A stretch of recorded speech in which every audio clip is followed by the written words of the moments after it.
Hello and welcome to my Knit Plan Jess channel. So my name is Jess and you can also find me on Instagram and on YouTube as Instagram and TikTok as Knit Plan Jess.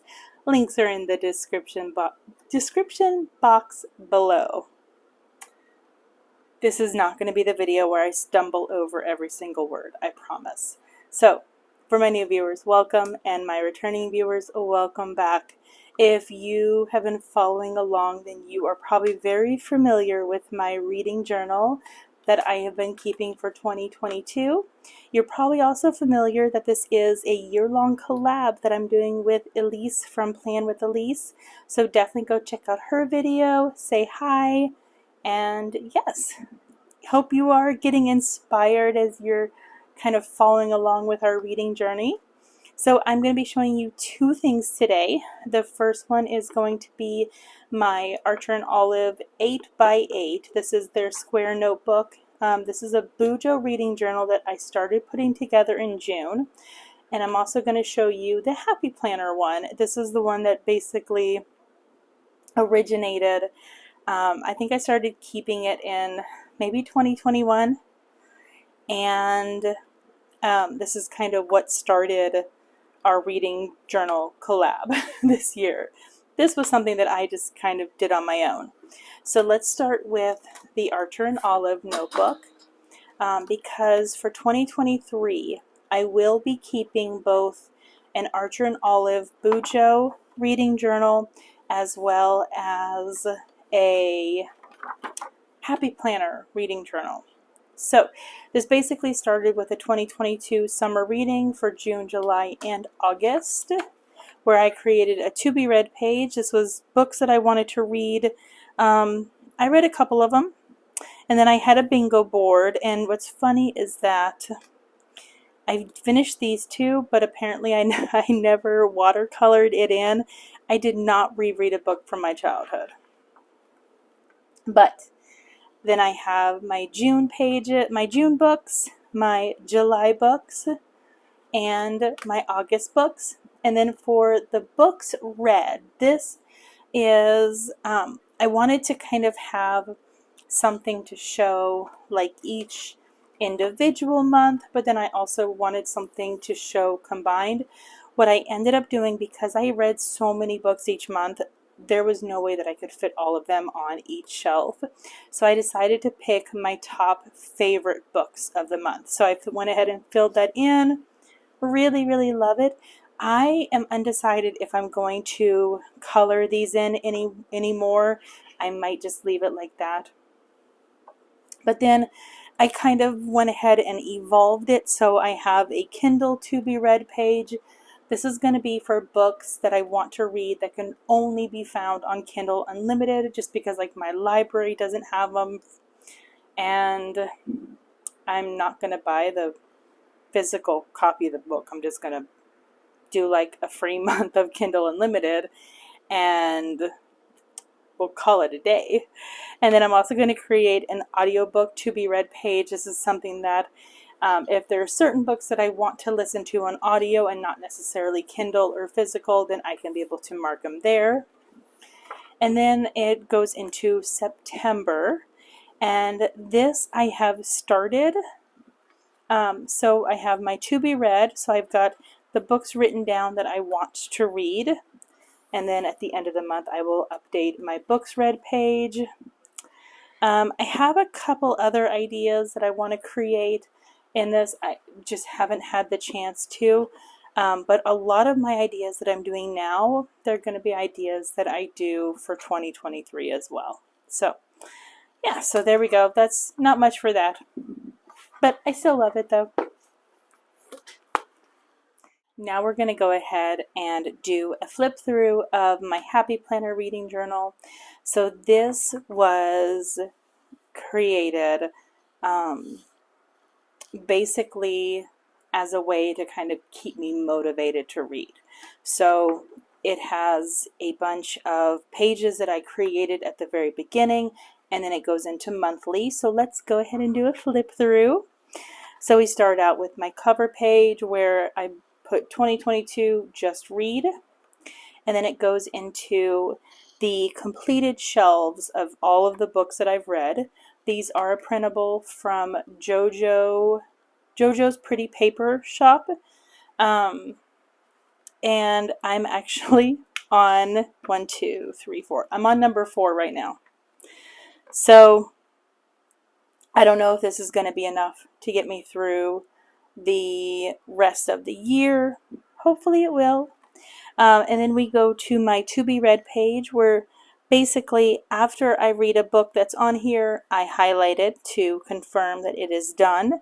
A lot of these books will be moved to 2023 for reading, along with a lot more that's being added.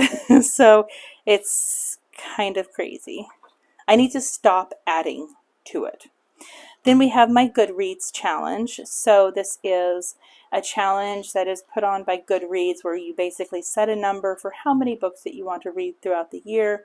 And then as you update Goodreads to reflect the book that you finished, it basically updates your number for you. So at the end of August, I have read 85 books for the year. Now that is a combination of reading books and listening to audiobooks. Originally my goal was 50. When I met 50, I moved it to 75, and then I just went ahead and moved it to 100. I am not changing it after 100. After 100, it's basically going to be how many books over 100 can I read? Then we come to the Bad Bish book club. This is a book club that I'm doing with a friend. Basically, we have picked a book each month or that we want to read. It started out as one book a month. There have been a couple months where we have done multiple books. In August, we read Love Light Farms and In the Weeds. So technically, at the end of August, we only had one more book to go before we met our 12, but we're kind of trying to just continue on for the rest of the year. So I went ahead and created a half sheet that is going to include a couple pictures as well of books that we read for any that we go over 12. Which, by the way, we've already finished our 12th book. We finished it at the beginning of September because it is September 3rd when I record this. So I actually finished book number 12 today. She finished book number 12 as well. So, you know, it is what it is. I think we actually have number 13 for this month too. Then I have my daily reading challenge, where I basically challenge myself to read every single day, whether it is a physical book, a Kindle book, or an audio book. So I have done really, really well. So June, July, and August have been full reading months. January, February, March, April, May, there was like a couple days here and there where, according to my Kindle app, I didn't read. I'm pretty sure it was lying though. Then A to Z challenge, I have to read. These are 4 letters that I'm going to, or 5 letters I'm going to be stuck on. 4 letters. So I'm trying to find a book with the letter Q. I have a book with the letter U, but I just need to read it.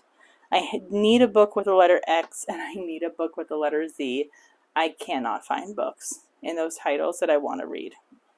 So we'll see. Then Colors of the Rainbow, where basically I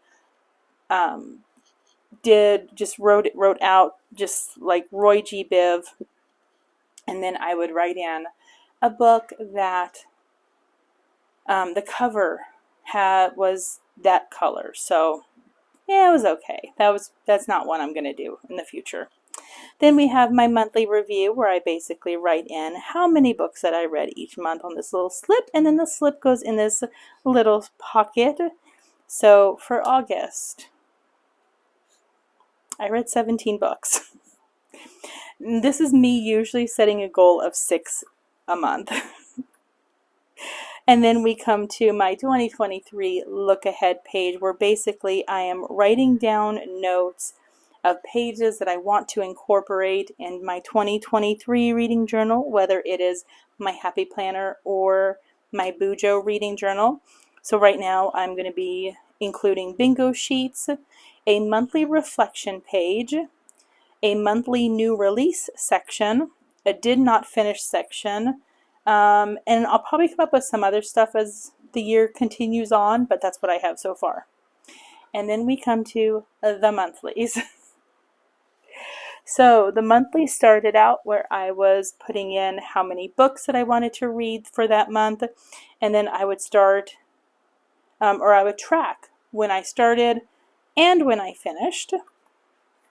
And then I just put on the back of it the books, a picture of the books that I actually read. And so I've just been basically doing that. As you see, March was the least amount that I have read, but I did at least meet my goal. I think it was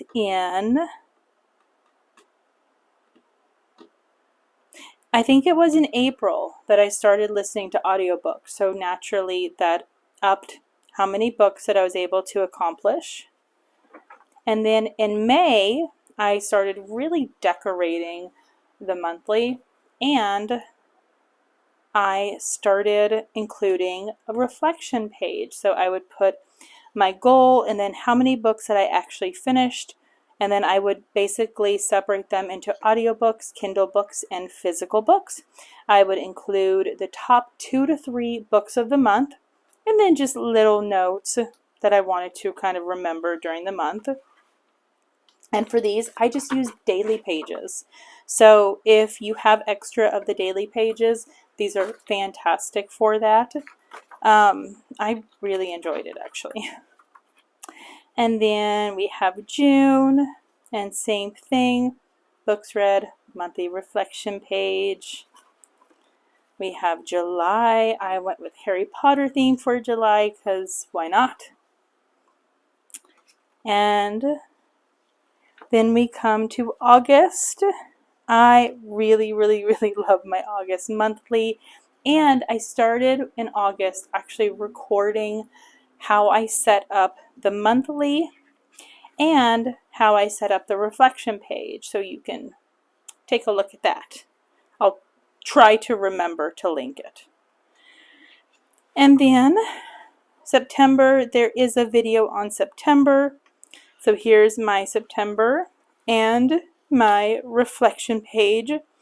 I started actually using stickers to designate what is Kindle books, audiobooks, and physical books. So there you go.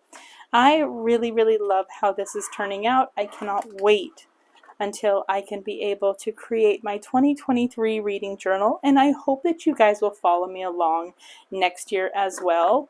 So let me know, are you doing a reading journal for this year? And if not, are you doing a reading journal next year? Or even vice versa. Are you doing one this year but not doing one next year? Let me know. I'm curious. So I hope you guys enjoy this. If you like it, give it a thumbs up. Don't forget to hit that subscribe button. Thank you guys so much for all your support. I really, truly appreciate it. And I'll see you on my next video. Bye. Thank you for watching. I hope you enjoyed. Don't forget to subscribe and enjoy the next video.